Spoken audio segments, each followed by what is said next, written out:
musiqachilar va kuylaganga rahmat. Agar sizda muqaddas kalom kitobi bo'lsa, men bilan birga Yuhanna xushxabarining 19-bobi va 15-oyatini oching. Yuhanna 19-bob va 15-oyat. Kalomda shunday deb yozilgan. Yuhanna 19-bob va 15-oyat. Yo'q qiling uni, yo'q qiling, xochga mixlang deb baqirdi ular. Sizlarning shohingizni xochga mixlab qo'yaymi deb so'radi Pilat. Qaysardan boshqa shohimiz yo'q, deyishdi bosh ruhoniylar.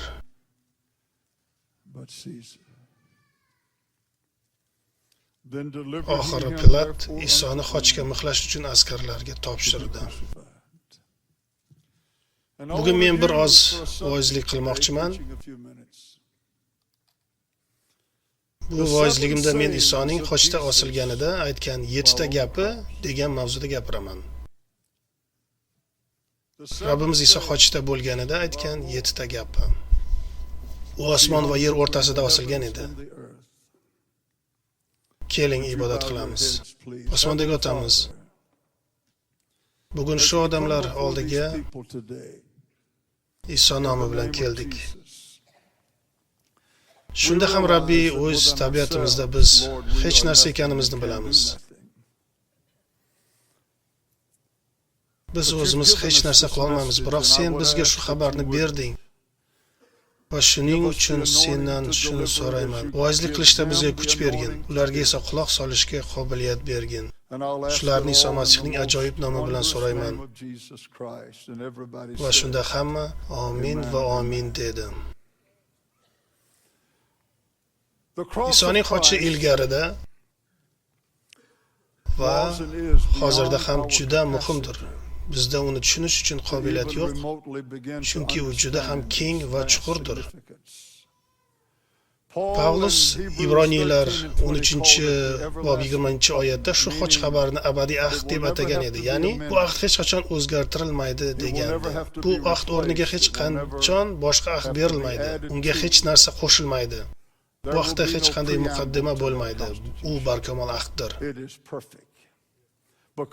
Chunki bu yangi ahdning hammasi Iso Masihda mujassamdir. Isoning o'zi yangi ahddir. Bu ahdni bir ibora bilan ham aytsa bo'ladi.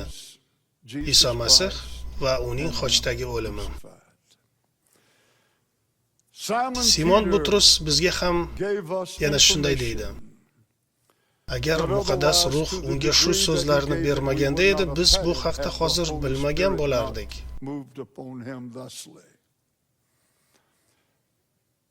Butrus biz qayta sotib olinganmiz deb aytadi. Biz kumush yoki oltinga o'xshash o'tkinchi narsalar evaziga emas, balki Masihning qimmatbaho qoni evaziga qutulganmiz deydi. Iso dunyo yaratilishidan oldin so'yilgan qo'zi edi. Bu juda ham muhim fikr.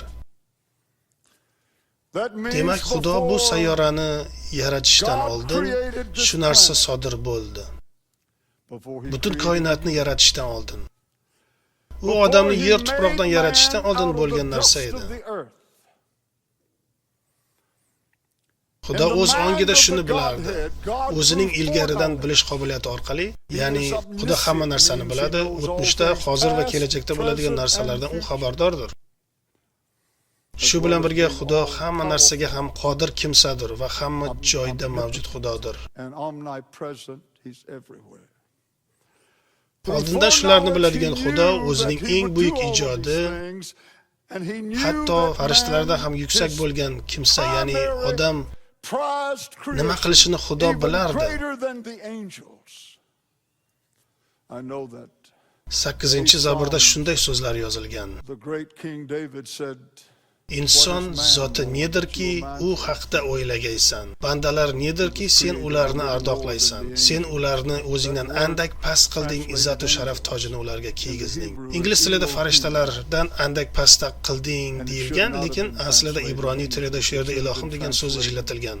Shuning uchun bu yerda o'sha so'z farishta deb emas, balki Xudo deb tarjima qilinishi kerak edi.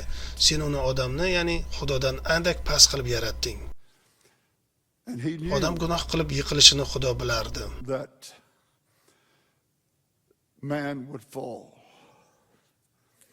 Buning qanchalik dahshat ekanini so'z bilan ifoda qilishning iloji yo'q. Va Xudovand odamni qutqarilishi kerakligini bilardi. Buni amalga oshirish uchun Xudo odamga aylanishi kerak edi. U ilohiyligini har bir alomatini chetga olib qo'ydi. Shunda ham u ilohligini yo'qotmadi. Yo'q, siz buni tushunmadingiz. U bu dunyoga kelganda o'zidagi ilohiylik alomatlarini ko'rsatmadi. Lekin xudoligini yo'qotmadi. Xudoga hamdlar bo'lsin. Boshqacha qilib aytganda, u hali ham Xudo edi. O'ziga hamdlar bo'lsin. Halleluya. U Xudo bo'lmay qolmadi. U doim Xudo edi. Siz uni ko'rganingizda, agar siz qayta tug'ilgan bo'lsangiz, siz uni ko'rasiz. Iso hali ham inson bo'ladi. Uning qo'llarida mix izlari bo'ladi. Belida yarasi bo'ladi. Oyoqlarida mix izlari bo'ladi. Biroq u baribir Xudo bo'ladi. Halleluya. Xudoga sharaflar bo'lsin. Xudoga sharaflar bo'lsin. Shohlar shohi, hokimlarning hokimi, 10 mingtadan chiroyli, yorug' tong yulduzi. U mening borlig'im.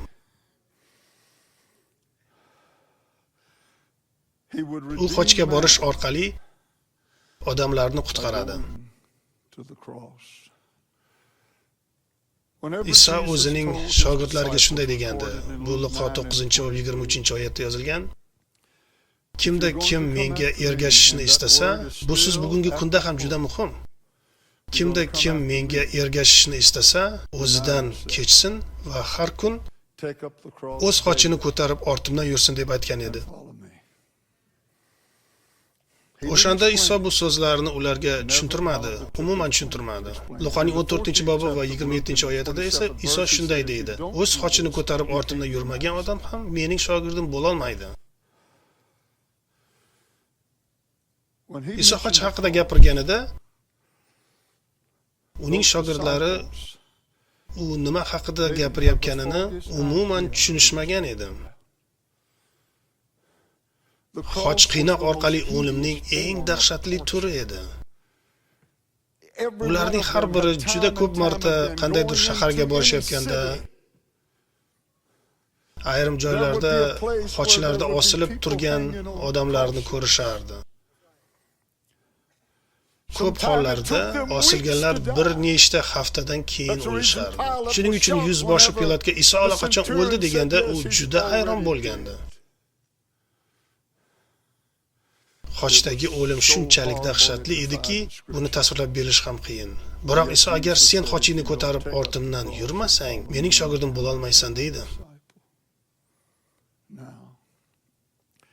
Iso nimaiki qilgan bo'lsa, ularning hammasi juda katta ahamiyatga ega edi.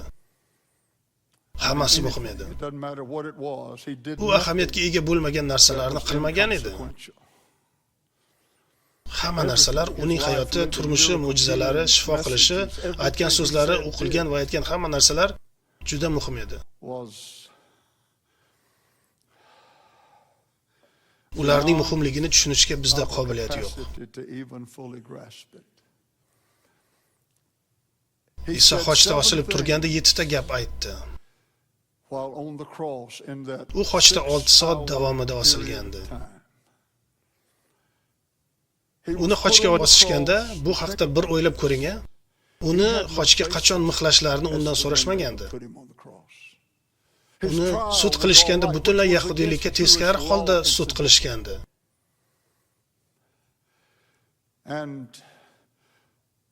Pilat uni Herodga yuboradi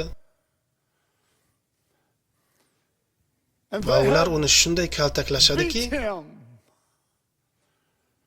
uning beli kesilib ketadi. Herod esa masxaralash niyatida uning yelkasiga chopon tashlaydi. Keyin ular Isoning soqolidan ushlab uni yulishadi.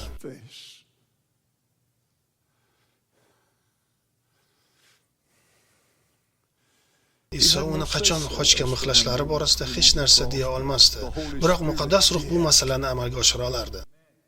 Ular Isoni ertalab soat 9 da xochga mixlashadi. Bu esa ertalabki qurbonlik keltirish vaqti edi. Aynan kerakli vaqtda bu narsa sodir bo'ldi. Chunki ilgari keltirilgan millionlab qo'zilarning timsoli Iso edi-da. Bu ilgarigi qurbonliklarning hammasi kelajakda bitta qurbonlikka qaratilgandi. Mana dunyoning gunohi o'ziga oluvchi Xudoning qurbonlik qo'zisi. Soat 12 da yon atrof qorong'ilashadi, lekin bu quyosh tutilishi emas edi. Chunki bu hodisalar Fisq bayrami paytida sodir bo'layotgandi. Bu bayramni esa oy to'la bo'lganda nishonlashardi. To'la oy esa quyoshni tutilishiga sabab bo'la olmaydi, lekin kun qorayib ketadi. Bu alomat qancha masofaga cho'zilganini bilmaymiz. Faqat janub tomondagi Misrgacha kun qorayganini bilamiz. Shu qorong'ilik 3 soat davom etdi. Shimoldagi Vifiniya degan joygacha ham shu qorong'ilik yetib borganini bilamiz. Yana boshqa joylarga borganmi yo'qmi biz buni bilmaymiz. Boshqa mamlakatlardagi ayrim astronomlar shu hodisani yozib qoldirganliklari uchun biz hozir shu axborotga egamiz.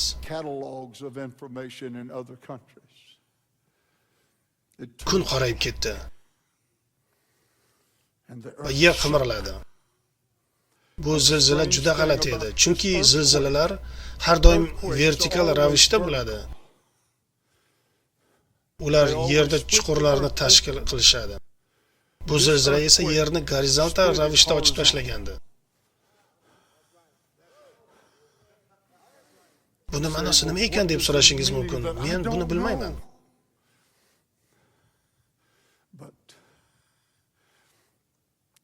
Ular Isoni xochga mixlashgan paytda, Iso xochni ko'targanda u to'liq xochni ko'tarmagandi, balki u kichik qismini ko'targandi. Xochda ikkita qism bo'lib, bittasi peptibulum yoki xoch qo'li va ikkinchisi esa xoch oyog'i deb atalardi. Xoch oyog'i yerga taqalganligicha turardi, ya'ni xochga osiladigan joyda o'tirardi. U yerda turardi. Xoch qo'li esa gorizontal holda xoch oyog'i ustiga o'rnatilardi.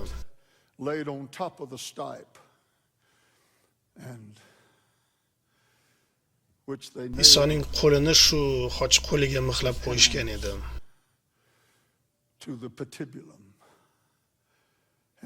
Uning oyoqlari esa xoch oyog'iga mixlashgandi.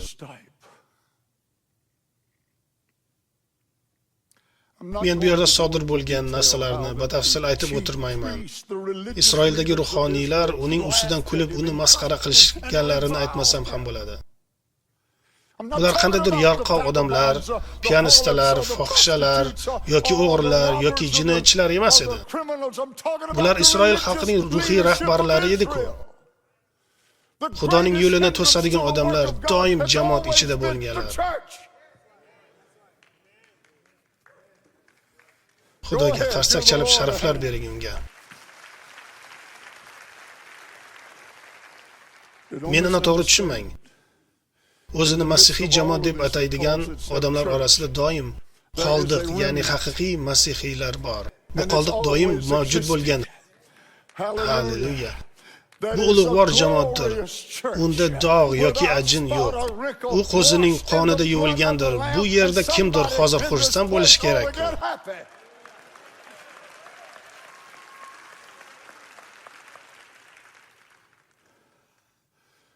Nancy Harmon yozgan ashulada aytilganidek, bu jamoat qon bilan sotib olingan va qutqarilgan odamlardan tashkil topgan. Ular Isoni so'kdilar va haqoratladilar. uning ustidan kuldirar va dedilar: agar sen chindan ham Xudoning o'g'li bo'lsang, xochdan pastga tushchi. Agar senda qudrat bo'lsa, xochdan pastga tush. Xochdan pastga tushchi. Ha, Isoda xochdan pastga tushishga qudrat bor edi. U farishtalarning 12 ta legionini bir zahotiyoq chaqirsa bo'lardi. Lekin Xudoga shukronal bo'lsinki, u xochdan pastga tushmadi. Chunki agar u shunday qilganda edi, men bugun najot topmagan bo'lardim. Siz ham yoki boshqa odamlar ham najot topmagan bo'lardi.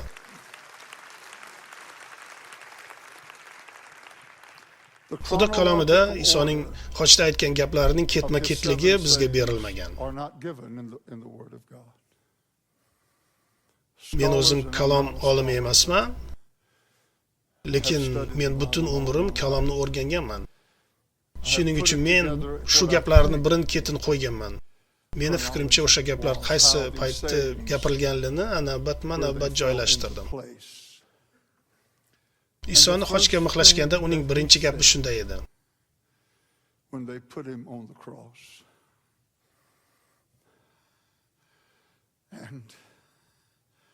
Va uning onasi u yerda turgandi.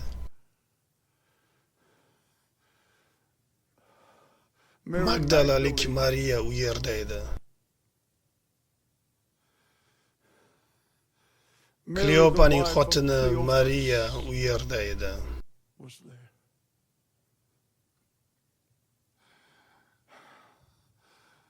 Yuhanna u yerda edi. Matto, Mark, Luqa, ularning hammasi u yerda edi. Bartolomey, Nataniyel, Yahudadan tashqari hamma u yerda edi.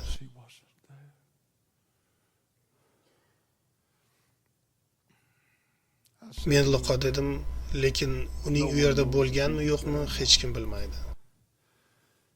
Isoning birinchi aytgan gapi shunday edi. Ota ularni kechirgin. Chunki ular nima qilayotganlarini bilmaydilar. Endi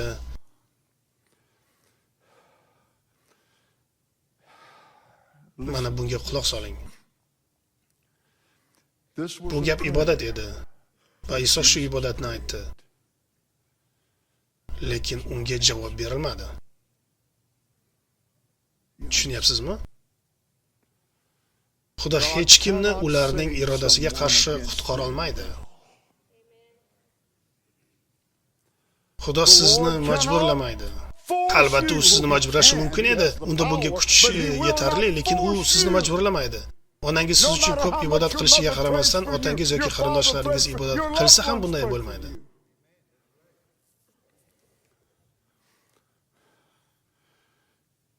O'shanda ham najot ishongan har kishiga beriladi.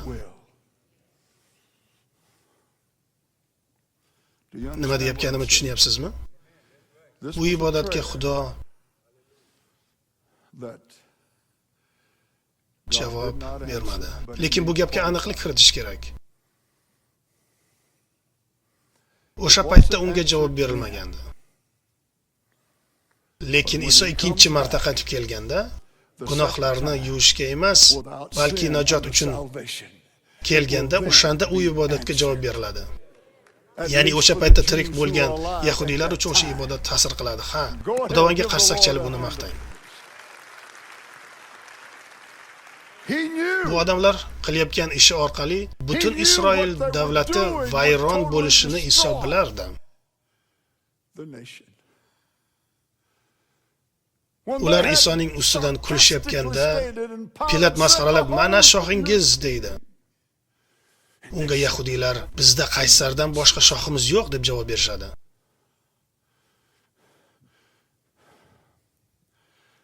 Esimda bir necha vaqt ilgari televideniya orqali bir programmamizni ko'rsatgan edik. O'shanda men shunday so'zlarni aytgandim. Yahudiylar birinchi Qaysardan boshqa shohimiz yo'q deyishgandi. Ikkinchidan Isoning qoni bizning va bolalarimizning gardanida bo'lsin deyishgandi.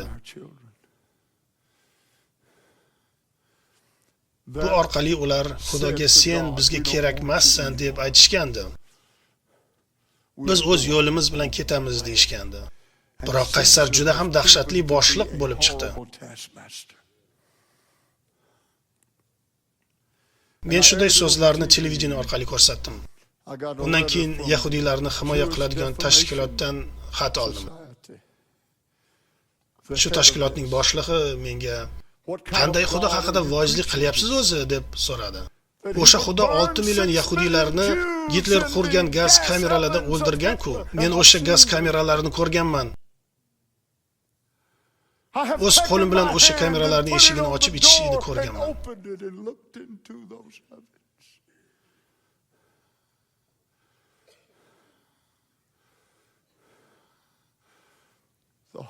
U yerda bo'lgan dahshatning chegarasi yo'q bo'lsa kerak.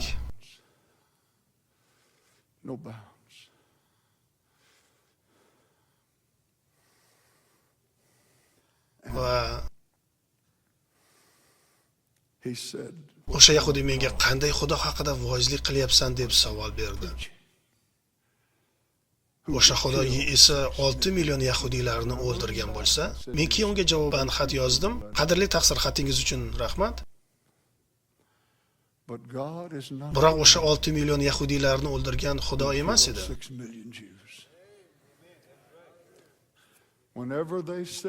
Ikki ming yil ilgari yahudiylar Qaysardan boshqa shohimiz yo'q deyishganda va Isoning qoni bizning va bolalarimizning gardanida bo'lsin deyishganda, shu orqali ular o'zlarini Xudoning qo'lidan tashqariga chiqarib olishgandi va o'z yo'limiz bilan ketamiz deyishgandi. Ularning o'zlari bunda aybdor edi. Xuddi shu ravishda do'zaxga tushayotgan har bir jon o'zi aybdor bo'ladi. Tushunyapsizmi? Hech shubhasiz Pavlus bu haqda aytgandi. Rimliklarga 10-11 boblarda insonlar bilan sodir bo'lgan narsalarning eng dahshatlisi yahudiylar bilan sodir bo'lgan narsa edi. Va masihiylikning ildizi yahudiylikdadir. Ertaga Premier minister Netanyahu prezident Obama bilan uchrashadi. Butun bir to'da musulmonlar bilan o'rab olinadi. Ularning bir mamlakati butun dunyodagi har bir yahudiyni yo'q qilamiz deb va'da qilgan.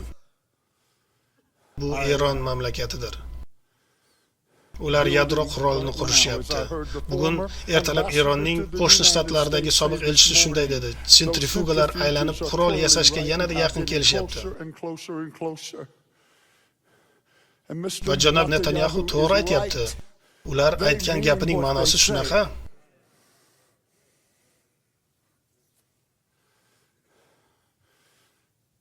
Ertaga prezident Obama janob Netanyahu qarshisida o'tirib,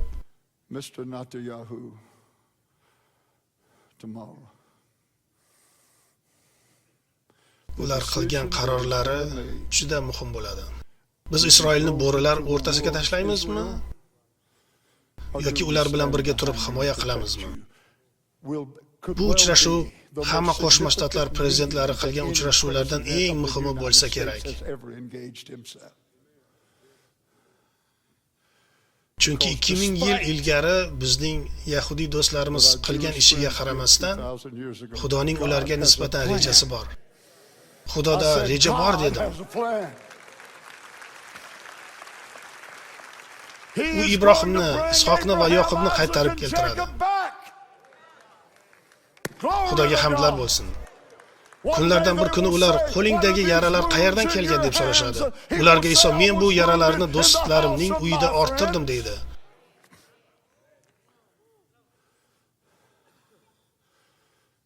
Va Zakariya shunday deydi: o'sha kuni David avlodi va Quddus aholisi uchun bir favvora ochiladi. Bu favvora ularning barcha gunohlari va nopokliklarini tozalaydi.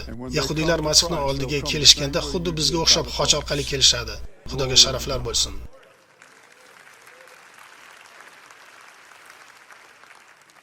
Isoning ikkinchi aytgan gapi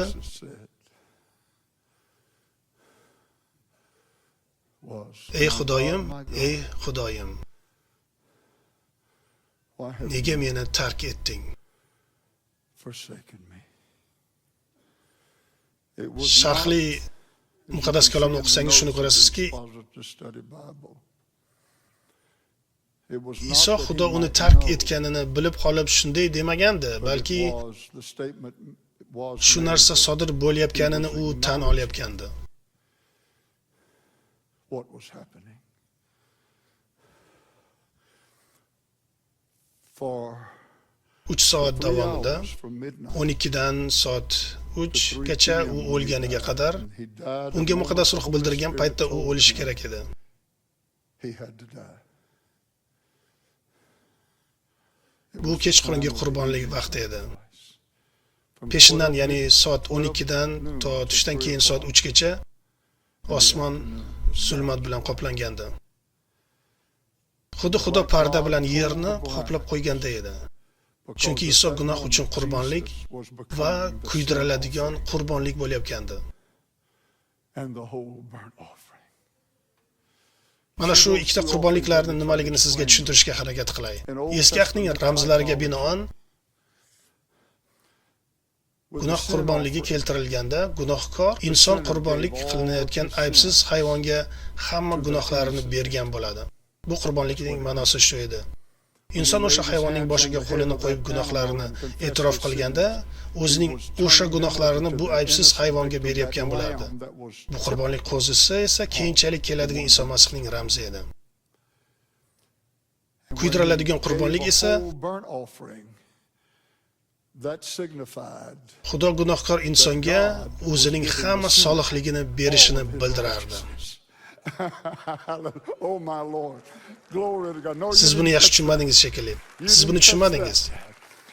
Gunoh qurbonligida men Xudoga hamma gunohlarimni berdim. Kuydiriladigan qurbonlikda esa u menga o'zining hamma solihligini berdi.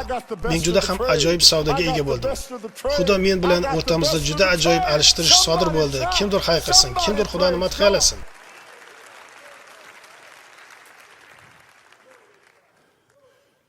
Iymon kalomi mazhabiga tegishli do'stlarimiz shunday deyshadi. Soat 12 da Iso xochda gunohkor bo'lib qoldi deyshadi. Ularning ayrimlari Iso hatto gomoseksualist bo'lib qoldi, o'g'ri, ablah, zolim, jinga chalingan odam bo'lib qoldi deyshadi. Ularning ta'limoti shunaqa. Ba'zilari sal boshqacharoq o'qishi ham mumkin, lekin iymon kalomi mazhabi ta'limotining mag'zi shunaqa. Lekin bunday iymonni Xudo tan olmaydi.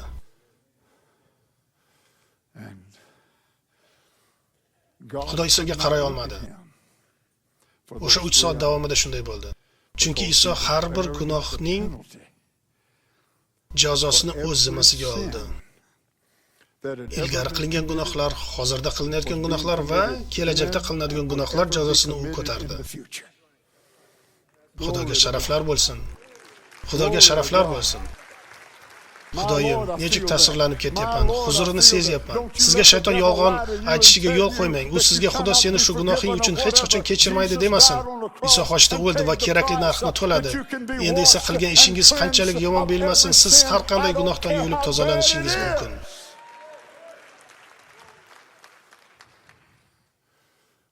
Xudo unga qarolmadi. Iso gunohning jazosini ko'targandi. U butun insoniyat uchun gunoh qurbonligi va kuydiriladigan qurbonlik bo'lgandi.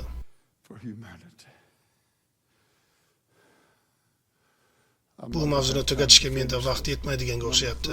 3-nomer. Ular uni xochga mixlashganda, qo'llarini xoch xodasiga mixlashganda, yana 2 odamni xochga osishgandi. Bittasi Isoning o'ng tomonida, ikkinchisi chap tomonida osilgandi.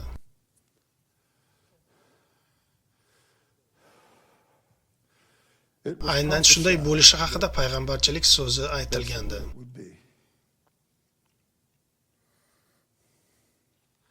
Both Ikkita of the tarafdagi men o'sha ikkita on odam either side were jinoyatchi criminals. edilar. Some Ba'zilar of them ularni pleaded qotil guilty to bo'lsa murder. kerak deyshadi. That Eng least kamida they ular were o'g'ri yoki talonchi edi. thieves. And Ularni both of xochga them, osishganda ikkalasi ham when they first put Isoni him on the cross, haqoratlashgandi both of them va reviled so'kishgandi. him and cursed him. As Pastda they turgan heard diniy these religious rahbarlarga qarab, leaders. ular ham shunday qilishyapgandi.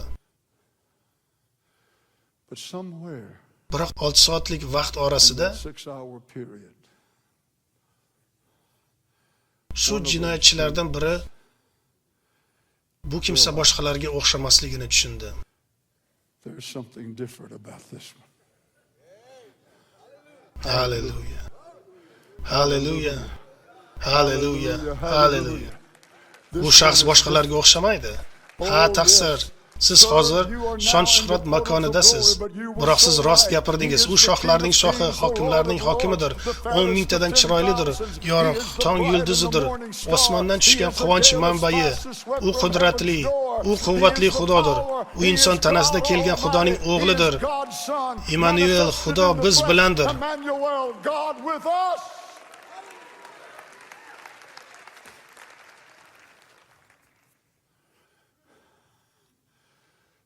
And that O'sha thief o'g'ri, bunga diqqat qiling.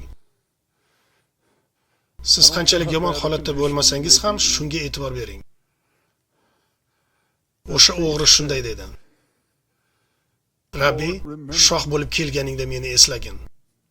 when you come into your kingdom. Uni aytgani shu edi xolos. Buni tushuningiz muhim. U suvda cho'mdirilmagan edi. Men suvda cho'mdirilishga ishonaman, lekin azizim, uni suvda cho'mdirishga u yerda sisterna yo'q edi. Ayrim odamlarga yordam bermoqchiman. Najot topish amal emas, ish emas. Uni ijro qilib olmaymiz.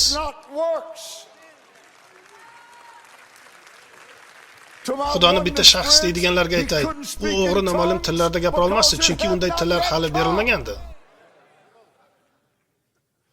Masih jamoati deyiladigan mazhab, meni kechirib qo'yasiz. U sizning jamoatingizga qo'sha olmasdi.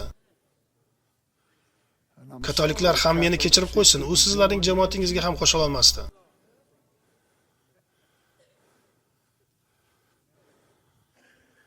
U xochda osilib turgandi. Biz bugun Rabbimiz ziyofatida xotirlash kechasida qatnashdik, lekin meni kechirasiz u buni qila olmasdi. U faqat bitta narsani qila olardi va bu haqda menimcha Hosea payg'ambar gapirgandi.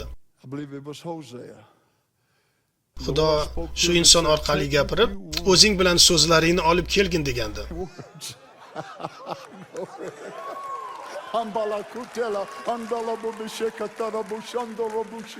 So'zlarni ayt. O'zing bilan so'zlarni olib kel va menga shunday deb ayt: Rabbim, inoyating bilan meni qabul qilgin. Xudoga sharaflar bo'lsin. Xudoga sharaflar bo'lsin. Xudoga sharaflar bo'lsin. Meni eslagin. Bu so'zlarda uning azobini, yuragidagi istagini sezsangiz bo'ladi.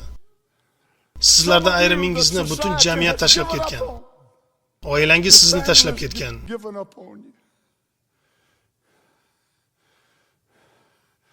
Va azob uqubatingizda Xudo, iltimos, meni eslagin deyapsiz. Meni esdan chiqarma. Meni eslagin.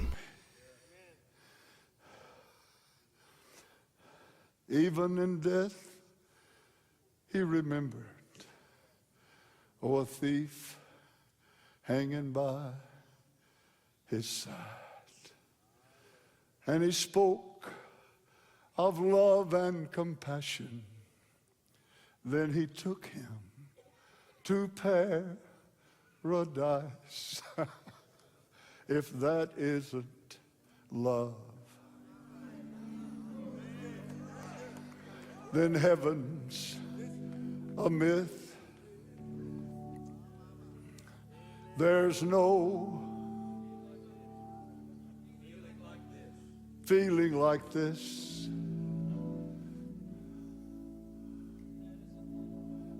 If that isn't love, There's no stars in the sky, and little sparrows can't fly. If that isn't love, thank God that love is just like this. Halleluya. Xudoga sharaflar bo'lsin. And O'shanda Iso unga qarab shunday dedi: "Birodar, sen avval jamoatimga qo'shilishing kerak."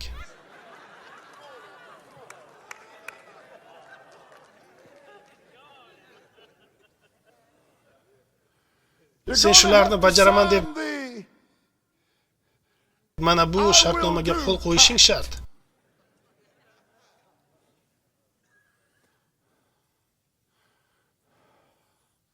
Yo'q. U shunday dedi: "Bugunoq sen men bilan birga jannatda bo'lasan." Halleluya, halleluya, halleluya, halleluya, halleluya, halleluya.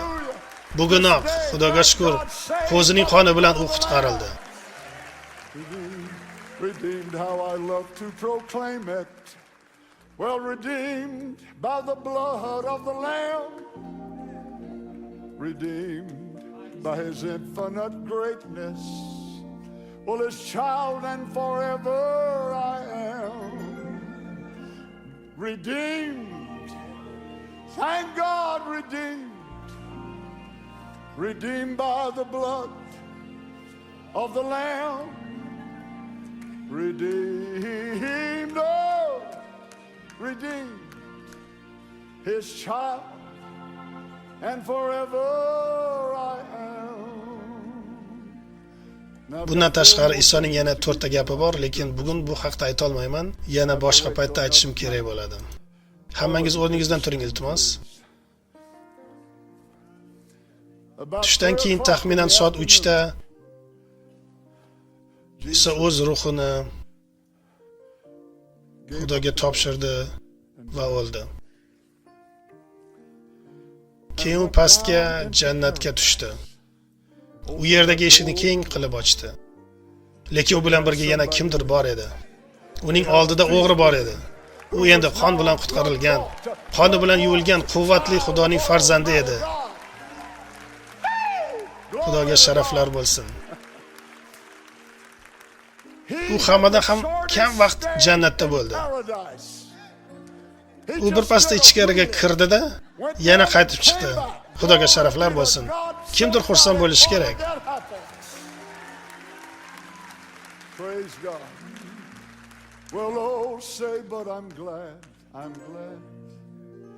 Oh, say, but I'm glad. Jesus has come and my cup's overrun. Oh, say, but I'm glad. Birodarlar, bu yerga keling iltimos va mana bu yerda turing. O'sha qochda o'lganda u men uchun o'ldi va siz uchun o'ldi. U hamma uchun o'ldi. Radio, televideniya, internet orqali ko'ryapganlarga aytyapman. Siz uchun. Men ruhimda sezyapman, ba'zilaringiz shunday deyapsiz. Agar Iso o'sha o'g'riga shunday munosabat qilgan bo'lsa, ehtimol menga ham shunday munosabatda bo'lish mumkin-ku. Ha, to'g'ri, u shunday qiladi. Agar siz bugun bu yerda Xudosiz o'tirgan bo'lsangiz yoki najot topganingizdan shubhada bo'lsangiz, sizga bitta savol beraman. Faqat siz javob bermang. Men shunday savol bermoqchiman. Kim najot topganini 100% biladi? Siz hech qachon shubhasiz najot topganingizni bilasizmi? Agar sizda shubha bor bo'lsa, mana shu yo'lakchalardan yurib kelib, mana bu yerda birodarlar oldida turishingizni so'rayman. Sizni uyaltirmaymiz, men so'z beraman. Biz ashula aytganimizda shu yerga kelishingizni istardim. One flat, please. Well, I've wandered so far away from God, but now I'm coming.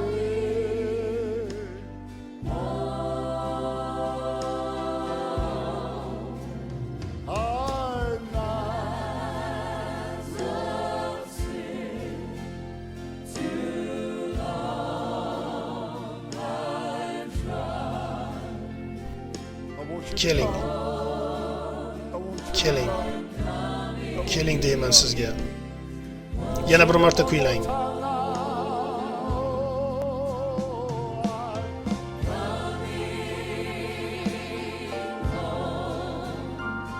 Come on, young folks. Come in home.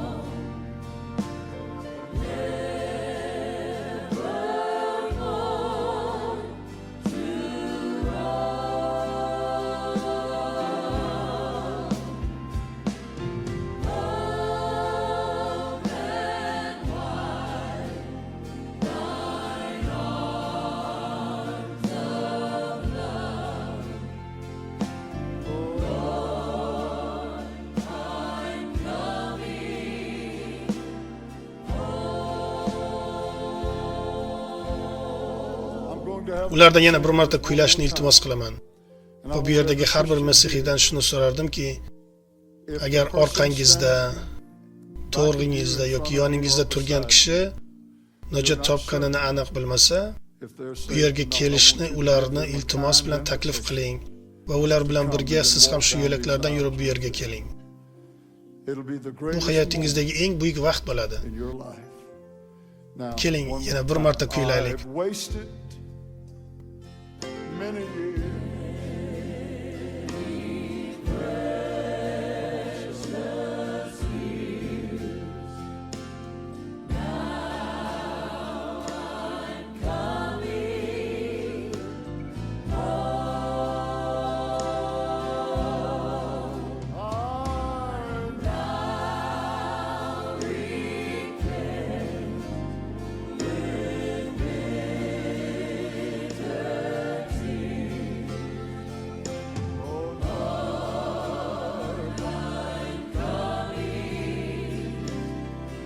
Naqoratni kuylang yana bir marta. Yana bir marta.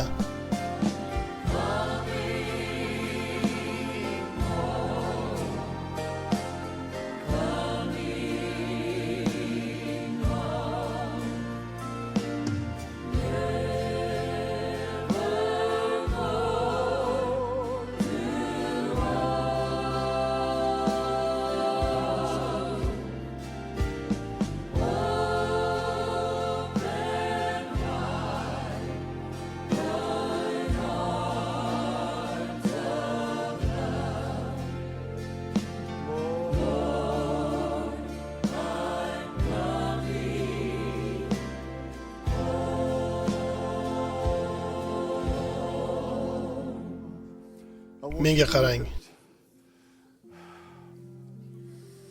No way Yo'q, to biroz to'xtang.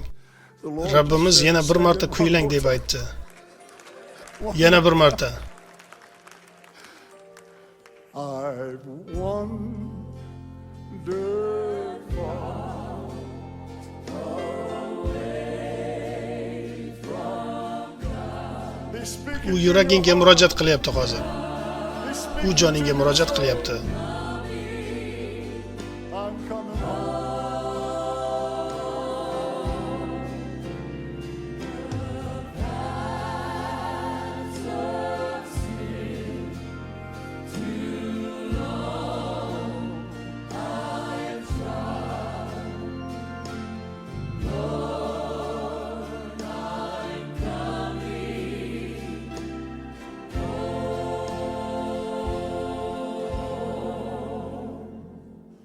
Birodar Swagertga qarashingizni so'rayman, iltimos. Siz ham radio, televideniya, internet orqali ulanganlar, radio orqali ulanganlar diqqat bilan quloq soling, TV orqali ulanganlar diqqat bilan qarang. Closely. Birozdan keyin men siz bilan birga ibodat qilaman. Azizim, Xudovand sen uchun juda ajoyib narsa qiladi. Ha, u shunday qiladi. Xudoga shukrlar bo'lsin. Men bilan birga ibodat qilishingizni so'rayman. Men millionlab odamlar bilan birga ibodat qilganman va men bo'rtirib gapirmayapman. Qandaydir so'zlarni aytish sizga najot bermaydi. Lekin siz shu so'zlarga ishonsangiz, ular sizga najot beradi. Boshingizni eging va ko'zingizni yoping iltimos. Men bilan birgalikda shu so'zlarni ayting. Radio, TV va internet orqali ulanganlar qayerda bo'lmasangiz ham, u o'sha yerda ham siz bilan birga. Bir lahzada sizning dunyongiz butunlay o'zgarib ketishi mumkin. Keling ibodat qilaylik. Aziz osmondagi Xudo, men sening oldingga kelyapman. Iso nomi bilan kelyapman. Men o'z gunohlarimdan afsuslanaman. Qilgan ishlarimdan, yashash turishimdan achinaman. Iltimos meni kechirgin. O'z aziz qoning bilan meni tozalagin. Iso Rabbim deb og'zim bilan e'tirof etaman. Xudo uni o'limdan tiriltirganiga yuragimdan men ishonaman. Va u hozir tirik. Mana shu lahzada men Iso Masihni jonim najotkori sifatida qabul qilaman va uni hayotimning Rabbisi deb tan olaman. Endi Xudoning kalomiga binoan men yuvildim, tozalandim, men kechirildim, men najot topdim. Xudoga shukr. Halleluya. Azizim, bir daqiqaga bu yerga kelgin. Isming nima? Cassidy? Cassidy bir necha lahza ilgari Iso osmondagi farishtalarga qarab, Cassidy hozir meni Rabbiy deb tan oldi dedi. Halleluya. Xudoga sharaflar bo'lsin. Halleluya. Bu sizga ham tegishli. Sizga xonim, sizga taqsir, hammangizga tegishli. Sharafli osmonda yangi ism yozildi. Xudoga sharaflar bo'lsin.